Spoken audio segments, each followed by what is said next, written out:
It's gonna be tricky filming today. Hello and welcome to my garden. Again, I have my dogs next to me because today I'm gonna be working on the flower bed next to our entrance, and just in a minute I will go there.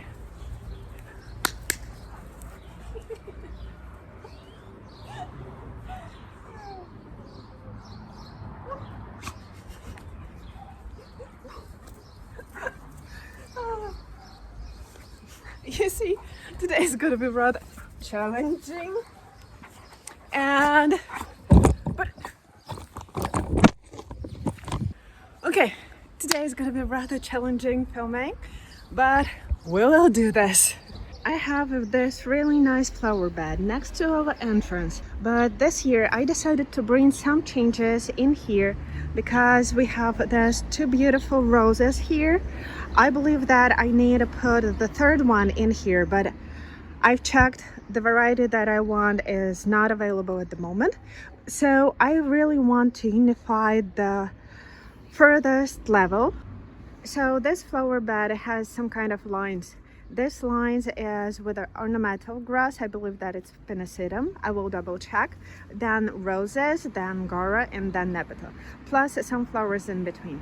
So what I'm gonna do, I'll be removing Russian sage that didn't make it through the winter. Put another Russian sages. I will explain it to you. And then divide up one of the grasses to put it in the center. So now flower bed looks really full.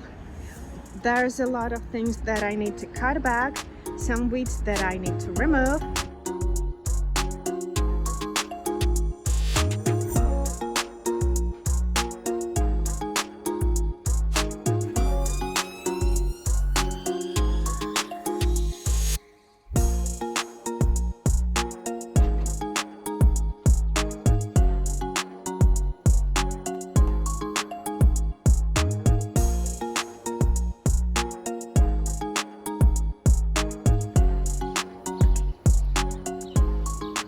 So the idea behind putting Russian sage to this flower bed is to remove the pesta pressure from the roses.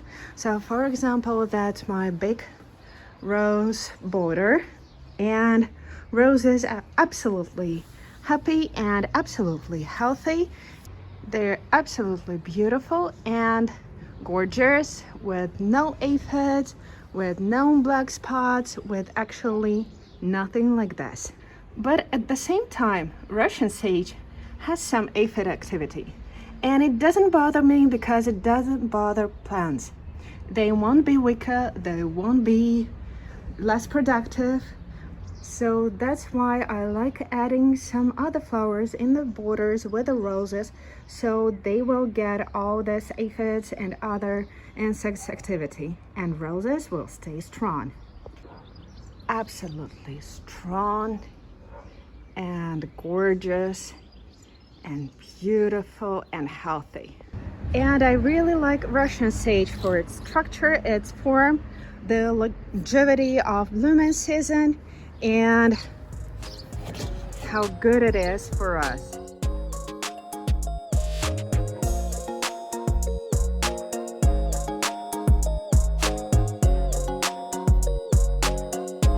And I decided to go less on this flower bed because it's not too big to accommodate too many flowers.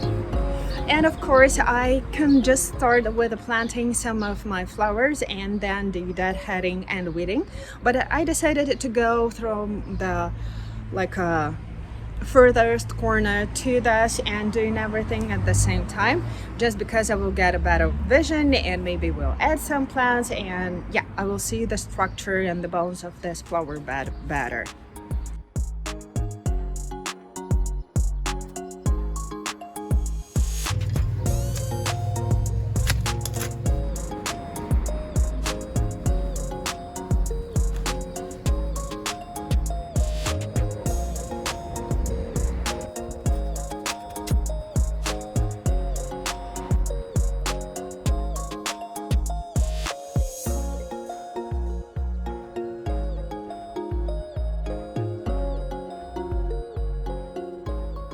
And now I will take a part of this clump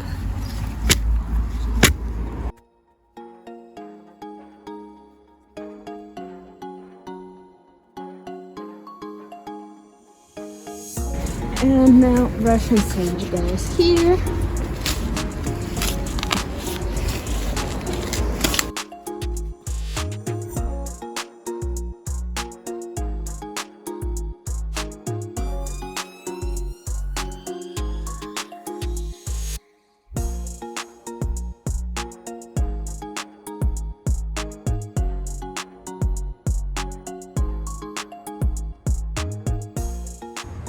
Now this flower bed is weeded. Now I divided my ornamental grass and I'm added a Russian sage here. Now I need to water it and switch for another job. And yes, obviously I'm watched closely.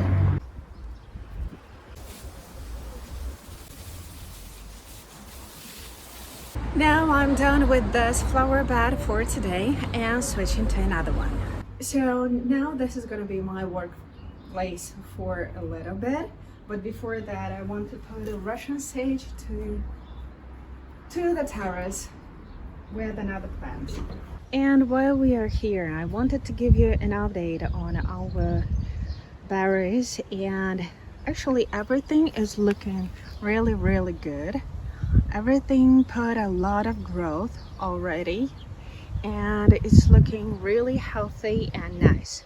So I'm pretty much sure that when time arrives to put everything into the ground, I will have much bigger and more developed root system for all of these plants. And here is a closer look on the things that we are propagating. And actually currant's looking great, gooseberry is looking beautiful, and red currant is beautiful as well. So probably I will get even more plants that I need, so I will share it with our friends. And I know that this place might look a little bit frightening with a lot of plants here waiting for the moment to be planted, but actually I find it really easy and really useful for me to keep them all here and just to be ready, knowing that we have this huge areas in a vegetable garden and I will need probably even more flowers that I have here, but at least I will have something to put and to kind of give a structure, and then I will be adding something piece by piece, plant by plant. And while we are here, I wanted to share with you this beautiful border with viburnums, with the bluebells, and it's just gorgeous and absolutely lovely. And I can't wait to see all these viburnums to grow even further and to become like a really big bushes and to create a beautiful hedge here, which will be one day it will be much higher and will cover all this fence and it's gonna be just gorgeous. But even right now it provides so much interest, so much light and color and just interest. I absolutely love it. And can you imagine, we will get our first rose bloom shortly, and the second one as well. And I absolutely can't wait for this rose season because you can see all this million buds and they will provide so much interest, so much show. It's just breathtaking and all the fragrances, it's beautiful.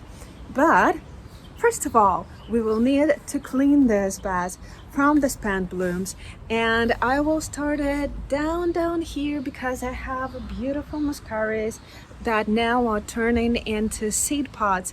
And actually, yes, I possibly I can keep them, but they will suck the energy from the bulb, and I really want to have a beautiful show next spring when everything is empty. So right now I will go bit by bit and I will cut them down.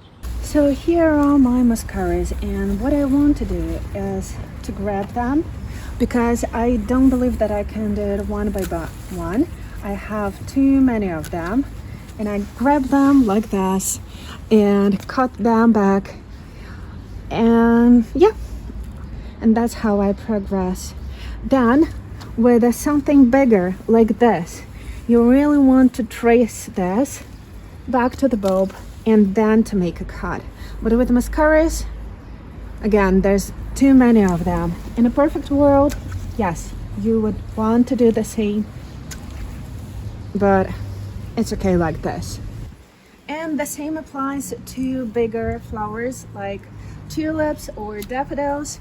You want to trace it back to the ground and then make a cut.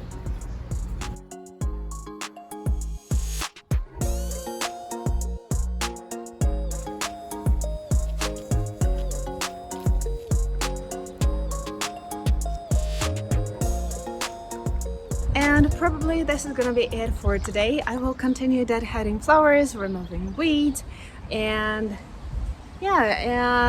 just work, because you know this maintenance takes 90% of the time between weeding, deadheading, or even harvesting.